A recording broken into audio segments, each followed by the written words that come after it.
Students, welcome back to my YouTube channel.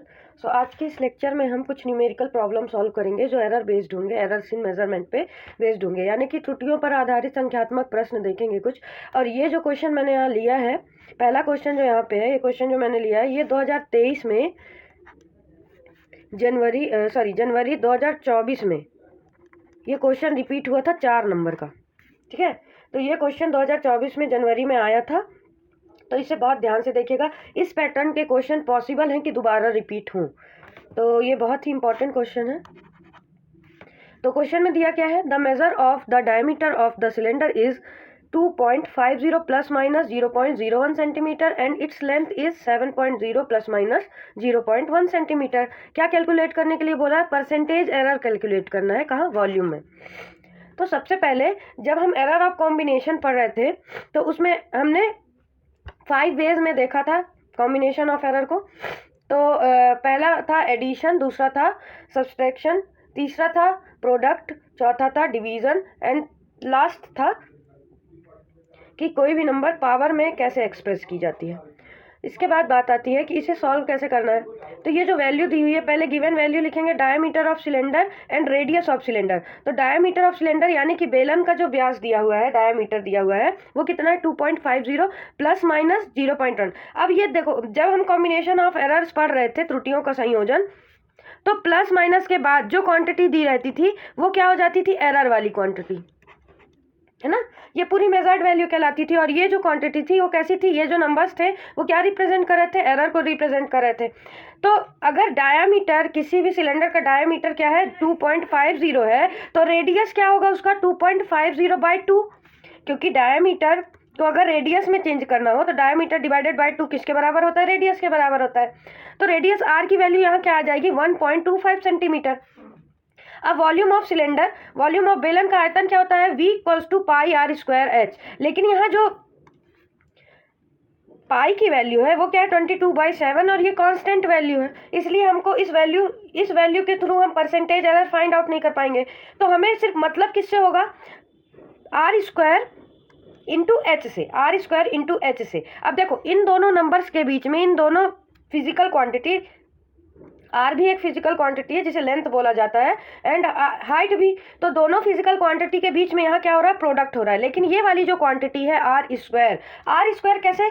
Square मतलब इसके power में 2, ठीक है। स्क्वायर मतलब क्या? आर के पावर में 2। अब एरर में पावर वाले नंबर्स को कैसे एक्सप्रेस किया जाता है? तो अगर कोई फिजिकल क्वांटिटी जेड है, उसको किस में रिप्रेजेंट किया जा रहा है? किसी नंबर के पावर में रिप्रेजेंट किया जा रहा है। तो उसका रिजल्ट क्या आएगा? Z, del Z by z, n power आगे आ जाएगी, और डेल ए बाई ए। जितना एरर था वो ऊपर, और जो फिजिकल क्वांटिटी की जो वैल्यू होगी वो क्या होगी? नीचे होगी। तो ये वैल्यू हमने पुट कर ली। आर स्क्वायर को कैसे लिखा जा सकता है? आर स्क्वायर को by the combination of error के फॉर्मूले से जो पावर होगी वो आगे आ जाएगी, यानी कि 2 आगे आ गया, डेल आर बाई आर। अब इसके बाद जब हमने पढ़ा था कॉम्बिनेशन ऑफ एरर में, पिछले लेक्चर्स में ही मैंने डिस्कस किया था कॉम्बिनेशन ऑफ एरर्स के बारे में, तो r square by into h लिखा हुआ है। दो क्वांटिटीज के बीच में प्रोडक्ट हो रहा है, और जब भी किसी दो क्वांटिटी, जैसे जेड इक्वल्स टू 2 क्वांटिटी के प्रोडक्ट से मिलकर बना है, तो इसमें मैक्सिमम पॉसिबल एरर कितना डिटेक्ट होता था? Del Z by Z, del A by A, और बीच में प्लस का साइन आता था, डेल बी बाई भी। तो वैसे ही हमारे पास क्या था? आर स्क्वायर को हमने सिंप्लीफाई करके कैसे लिख लिया? 2 into del r by r. और एच की बात आई तो और दोनों के बीच में प्रोडक्ट हो रहा है, तो अब हम इस प्रॉपर्टी से सॉल्व करेंगे। तो डेल वी बाई वी, और ये आर को जो सिंप्लीफाई करके लिखा था, और बीच में क्या साइन आएगा? प्लस आएगा, इस प्रॉपर्टी से प्लस साइन आएगा, and del h by h. H क्या है? जो क्वेश्चन में लेंथ दिया हुआ था सिलेंडर का, वही एच है। तो एच की वैल्यू कितनी दी थी? 7.0 प्लस माइनस 0.1 सेंटीमीटर। अब हम सारे फॉर्मूले में ये जो हमने सिंप्लीफाई करके फॉर्मूला बनाया है, इस पे हम वैल्यू पुट करेंगे। तो वैल्यू पुट करेंगे तो क्या आएगी वैल्यू?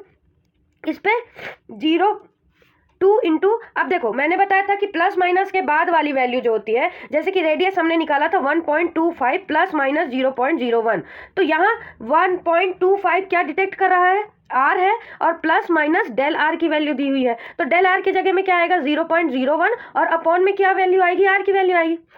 तो ये इधर आर लिखा हुआ है, प्लस क्या लिख सकते हैं 0.1 ये एरर है, तो ये क्या हो गया h plus minus del h की वैल्यू हो गई। तो डेल एच की जगह में क्या आएगा 0.1 आएगा और अपॉन में क्या आएगा 7.0। अब देखो इधर भी डेसिमल के बाद 2 नंबर है और इधर भी डेसिमल के बाद 2 डिजिट्स दी हुई हैं, तो इसका डेसिमल इससे कैंसिल आउट हो जाएगा। तो क्या आएगा हमारे पास वैल्यू 1/125 इंटू 100। क्यों इंटू 100 आया? क्योंकि हम परसेंटेज एरर निकाल रहे हैं। क्या निकाल रहे हैं? परसेंटेज एरर निकाल रहे हैं। तो परसेंटेज एरर निकालने के लिए, परसेंटेज एरर जब हम पढ़ रहे थे तो क्या होता है कि जैसे ये जो रिलेटिव एरर निकल के आ रहा है डेल वी बाई वी क्या रिप्रेजेंट करता है? रिलेटिव एरर को, यानी कि अपेक्षिक त्रुटि को। तो अपेक्षिक त्रुटि रिलेटिव एरर को ही परसेंटेज के फॉर्म में डिनोट करने से क्या आता है? परसेंटेज एरर फाइंड आउट हो जाता है।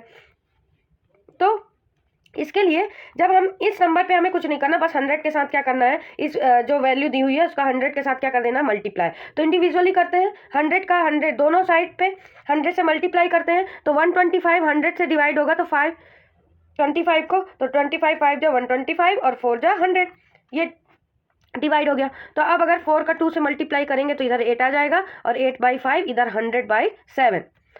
दोनों का एलसीएम लेंगे तो 35 आएगा इधर, और एलसीएम लेने के बाद इसे सिंप्लीफाई करेंगे तो इधर 56 और इधर 500 ये आएगा। ये फ्रैक्शन आएगा 556/35 और इसे डिवाइड करेंगे तो वैल्यू क्या आ जाएगी? 15/8%। तो अब वॉल्यूम में कितना एरर डिटेक्ट हुआ? त्रुटि कितनी आई? आयतन में त्रुटि कितनी आई? वॉल्यूम में एरर कितना डिटेक्ट हुआ? 15.8%।